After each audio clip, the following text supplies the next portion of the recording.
year-on-year in 2020, as oil prices dropped by 1% Friday on Wednesday on US dollar strength. The program is Business Express, reaching you on the network service of the NTA from Abuja, Nigeria's capital. I am Benny Adams.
It is Business Express, and we start with the news that the rebound in Nigeria's gross domestic product in Q4 2020 was driven by the federal government's economic policies and the Economic Recovery Growth Plan aimed at stimulating growth. In sustaining the growth towards overcoming the pitfalls of the recession, Central Bank Governor Godwin Emefiele at a special summit on the economy in Lagos said there is an urgent need to sustain the accommodative fiscal and monetary policy measures with a view to improve access to finance for businesses and households. He called for a concerted effort from all stakeholders to address the issue of smuggling in order to promote domestic products and grow the nation's economy.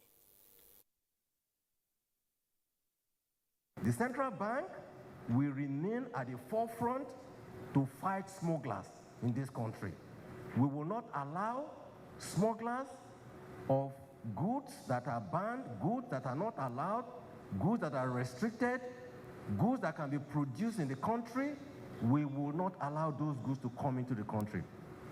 We will collaborate with any security agency willing to work with us, because we must protect our own local industries. It is only by protecting our own local industries that we can create badly needed jobs for our economy. It is only by protecting our local industries and then making it easy for people to access low price credit. The Minister of Finance, Budget and National Planning, Zainab Ahmed, says with Nigeria's exit from recession, the major target of the federal government at present is to bring down the rate of inflation to below double digits. Given further details on the current state of the nation's economy, the minister said pushing the GDP growth far beyond the population growth is also a priority being considered, so Nigerians can adequately feel the impact of government's genuine efforts at development. The National Assembly was very, very critical in this process, because without wasting any time, they were quickly able to pass an amendment to the MTEP and amendment to the budget. They were able to sit with us and review the economic sustainability plan and gave us the flexibility that we needed, including accommodations to incur deficits that was higher than the deficit that is defined in the Fiscal Responsibility Act. Every country needed to do that, and in an exceptional circumstance, the Fiscal Responsibility Act allows us to borrow more than 3% to GDP threshold to be able to manage a national emergency. If we say we will not borrow, and therefore we will not build rails and major infrastructure until our revenue rises enough, then we will regress as a country. We will be left behind. We won't be able to improve our business environment, and our economy will not grow. Global foreign direct investment collapsed in 2020, with Nigeria recording total FDI of $2.6 billion in 2020, down from the $3.3 billion it attracted a year earlier. Musa Abubakar reports on performance of states across the country.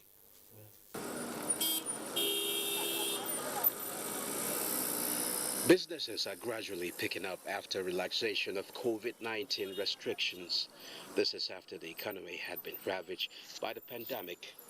Amongst what's hit is foreign direct investment into the country for the year 2020. Recent figures released by National Bureau of Statistics show the total value of capital inflow for the year fell to $9.7 billion from $24 billion in 2019, representing 59.7% decline, the lowest in 4 years. However, more foreign capital inflows came through other investments followed by FDI and portfolio investment. Equities supplied the largest chunk of capital inflows, while the United Kingdom was the major source of investment in Nigeria. By destination, Lagos emerged as the top destination of capital investment in Nigeria with $8.3 billion, followed by Abuja with $1.3 billion. Others are Abia State, $56 million, Niger, $16.4 million, Ogun, $13.4 million. Anambra recorded $10.2 million, Kaduna $4.03 million, Sokoto $2.5 million, and Kano $2.4 million.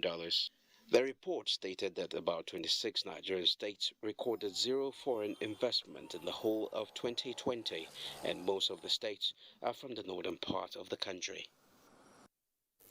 Well, from that background report by Musa, we begin our discussion for today. And our guest with me in the studio to discuss performance of state in attracting foreign direct investment into the country is an investment economist by name Amos Sakaba. Amos, it's a pleasure to have you. Thank you very much. It's been a while. Really. Okay. So, from the NBS report, 26 Nigerian states recorded zero foreign investment in 2020, but Kaduna State has distinguished itself doing well in attracting investment. In fact, it was the best investment destination in Q1 of 2020 and is still among the top 3 in the country. What do you think Kaduna State did differently? Yeah, thank you very much. Yeah, the performance of Kaduna State is not surprising because in 2015, the Governor Rufai initiated an economic development plan for Kaduna State, just in line with the federal government economic transformation and growth plan. And what he did there is to identify those areas that need to be reformed. Because investors go to countries or go to locations where they are welcomed, where they are facilitated, and where they are supported. So what Kaduna State did was to initiate a series of reforms, right from the fiscal policy to transparency in governance in terms of the media display of what they are offering to investors and the cost of doing so. They have also used the opportunity to look at set up institutional legal framework for investment promotion. In fact, the Kaduna State Investment Promotion Agency, is one of the best. It has very good professional staff trained to handle investors professionally. So what we have seen is not surprising. He is consciously, deliberately taking steps to make Kaduna State a preferred location for investors. Okay, Kaduna State is in the north, but most of the states that actually recorded zero investment within this period are actually northern states. What happened to up to like 26 states that recorded zero investment? Thank you. I think we have to give it to the COVID-19 and also concerns about security in the northern part of the country. But Kaduna is not insulated from these challenges, and we have seen that they are still able to attract investors because they have done other things that states have not done. Most states in the north don't have legal framework for investment promotion. They don't even have policy trust for investment promotion. They inherited investment and property development companies that were designed to build houses and sell, take up shares owned by state government in corporations. And we have seen that that is no longer the case because those agencies are competing with private sector to do those things that private sector is not to do better. But more importantly, in the north, these agencies are even doing nothing right now. And we have advocated that they should transform these ones into promotion agencies so that government will concentrate on creating the enabling environment that will attract investors instead of giving contracts for building houses and selling or doing things that private sector is already doing very well. So to me, the framework for investment promotion is important. The institutional framework, set up a place, get professionals, train them, because investment promotion is a professional area. Okay, where is the place of the private sector in promoting investment, whether at the federal level or at the state level? Yeah, private sector are the ones actually doing the promotion because they are the ones that are into partnership with foreign investors. They are the ones that are signing, they are doing mergers and acquisitions. With all the MOUs. Yes, and MOUs. So they are playing their role, but the responsibility of government is to create the enabling environment. Okay, talking about enabling environment, the ease of doing business actually attracts investment in countries, in states. How is this policy helping attract investment at state level? Yeah, you see, every investor that comes into a country, it goes to a particular state, it goes to a particular local government, in fact, to a particular community. So if you don't have investment facilitation consensus all the way through, the investor can come to Abuja through the Nigerian investment promotion and is professionally received, he gets soft landing, but he goes to a state, he's frustrated because they don't have the mechanisms to support investors professionally. In fact, I can tell you that local governments also need some understanding of what investment promotion should be. So for the states, when countries are being rated by World Bank doing business, they look at what happens in some states. They are not even, the federal doesn't have land, but there's a federal framework, the Nigerian Investment Promotion Commission is essentially doing that to attract investors to Nigeria and advocate for reforms in the investment climate and market Nigeria. But beyond that, investment promotion actually is domiciled in the states and in the local government. So if the states are not doing so, and that's what Kaduna has done. In fact, Kaduna is shifting towards becoming one of the best global practice in terms of investment promotion and facilitation. Wow, I'm proud to tell you I'm from that state. But that's, congrats. Yeah, but that aside, you mentioned promotion facilitation. We know security is another thing that is key to attracting investment. We also have issues of land availability. Then automation of systems where someone starts a process and ends. That openness, how can we get that done in other states? Yeah, you are right. In Nigerian investment promotion, there is a one-stop investment center. It's essentially created to streamline and fast-track processes. All regulatory government agencies are there to make sure the investor is approached on that Team Nigeria approach, ready for business. And Kaduna State has done that. The investment promotion agency there's an inbuilt investment promotion, one-stop investment center also in it. So they are able to also use modern ICT facilities to quicken the process, to transparently inform investors that this is what they get when they come, this is what it will cost them, and this is how long it will take them to get the services. Our investors want to plan. They want to be sure that when they get to a place, there is somebody that will give them hand-holding support to enable them navigate through legal and regulatory bottlenecks that most states are experiencing right now. So the call now is for other states to take a cue from what Kaduna State is doing. Yes, the states should take investment promotion seriously. Ease of doing business. They should take investment promotion seriously, put the legal and regulatory framework, get staff, train them, and indeed, every civil servant needs investment promotion, Tony. Okay, finally, if from all the scenario you've painted and what you've suggested states to do, what's the possible projections, your projections for 2021 in terms of attracting investments by states? Yes, by God's grace, we hope that COVID-19, the impact of COVID-19 will be under control. and then investors having come from background of where to invest, what to invest, and to recover from the negative impact of COVID-19, I think there will be an upsurge, maybe towards Q3 or Q4, of people wanting to see alternative options for investment. And you saw in Nigeria, luckily the federal government is taking a lot of measures that will expand the cost for investors. And the ease of doing business presidential committee has done a lot. But all we need is to be able to put systems in place that will enable those decisions, those policies, those executive orders to work. Thank you so very much, development economist Amos Sakaba, for sharing your thoughts with us at this particular time. Thank you. I'm glad to be here. You're welcome.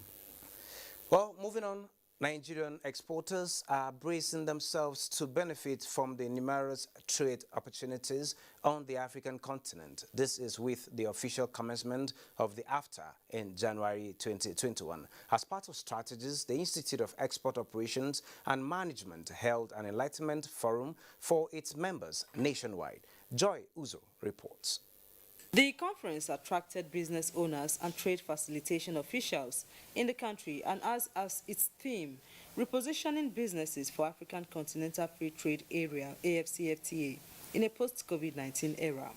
Conveners are of the view that for them to fully benefit from the single market for goods and services which the AFCFTA provides, it is critical that they take definite steps to position themselves. We are domesticating the various MDA's laws to make them to be compliant with the provision of what we ratify inside Africa Continental Free Trade Area. Because until domestication is done, we cannot actually use it under our law.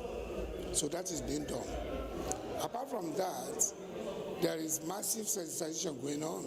All what we need to do is to put in place the productive structure, or things that we are allowed to be more productive in terms of having exportable products. Every business needs to look inward and see how they can harness technology so as to benefit from the AFCFTA. That for me is much more critical. And then finally, government needs to improve on infrastructure. See what we can do with all the resources given to us. There's no local government in the south and south that doesn't have one thing that is particular, that doesn't have one product. So it is left for their government and the entrepreneurs to work up and then fine-tune this and set this product into the markets. Nigeria is a country that is out to diversify, and the African Continental Trade Agreement is actually a good platform that will enable us spread, in areas of diversification that has to do with both imports and exports of our products. The Institute of Export Operations and Management is a trade support institution established in 2014 to provide knowledge and technical support to stakeholders within the entire export business ecosystem. In Port Harcourt, Joy Uzo. We now move to the commodity market, where oil prices fell on Friday as expectations grew that with oil prices back above pre-pandemic levels, more supply is likely to return to the market. U.S. West Texas Intermediate crude futures dropped 96 cents to $62.57 a barrel. Giving up all of Thursday's gains, Brent crude futures fell 1.3% to $66.02 a barrel, following a 16-cent loss on Thursday. Strategists say crude oil retreated modestly from recent highs amid a risk-off sentiment as Asia-Pacific equities pulled back broadly following a sour lead from Wall Street. The sell-off in bond markets globally are weighing on commodities, which are non-yielding as China's sawmill futures slid nearly 5% in their sharpest decline in 8 years on Friday. A look at the prices.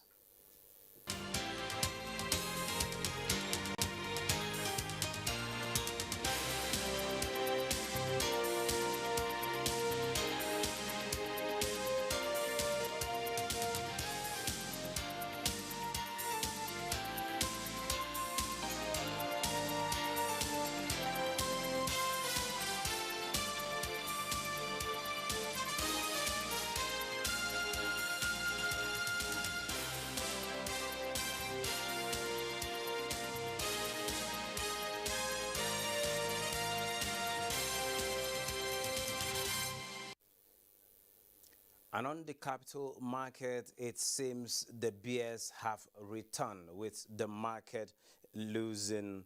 The losing streak continues. ASI, that's the all share index, finished today at the end of trading at 39,799.89%. The volume of shares that exchange hands in the market amongst investors is 507.9 million in 4,665 deals valued at 2.4 billion naira. Market capitalization was 17.3 trillion.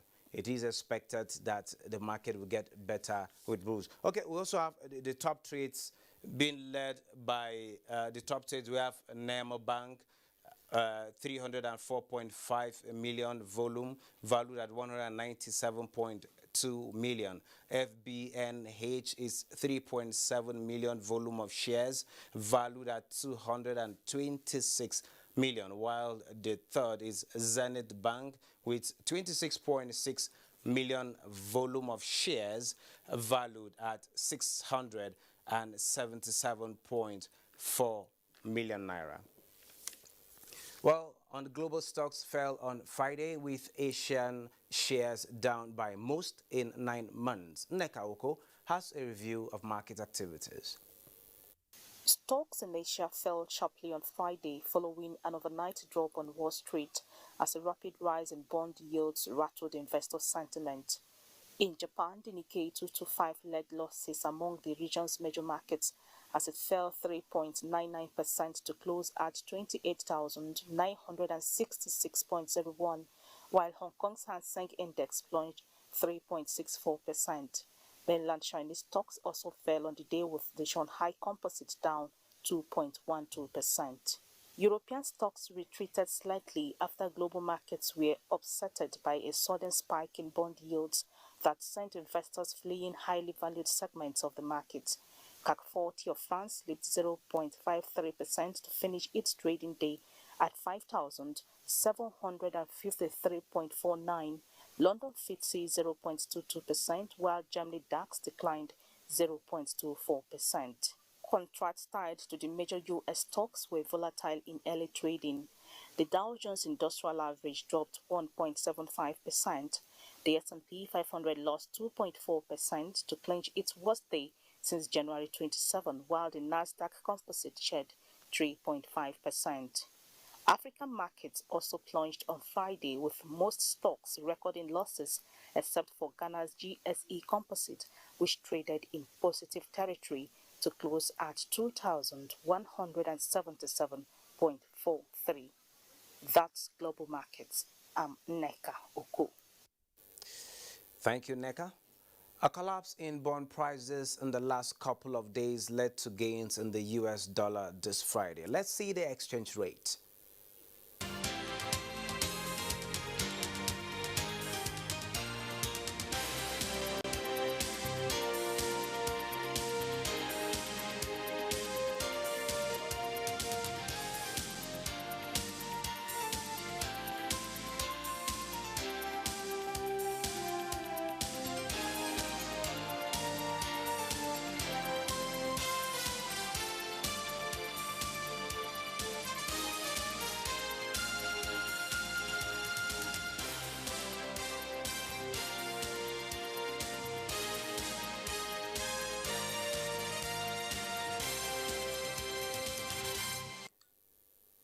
This is where we end this episode of the program, the last for the week. Don't forget you can access this and all previous episodes on YouTube, and you can also communicate with us on Twitter. The handle is NTA News Now. The hashtag is BizX. Stay safe while thinking and doing business.